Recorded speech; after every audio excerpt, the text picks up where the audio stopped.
Wala nang magawa nga itong si Tanggol, kaya naman ay mababaril nga niya itong si Ponggay. At dito ay nagtatapos na nga rin ang papel nga ni Ponggay dito sa Batang Quiapo.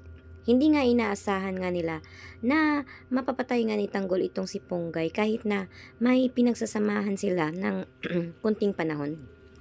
Walang magawa rin itong si Tanggol dahil syempre ay proprotektahan rin niya ang kanyang pamilya, lalong-lalo na ang kanyang papa at ang kanyang lolo. Kaya naman ay nabaril nga talaga ni Tanggol ito ngang si Ponggay.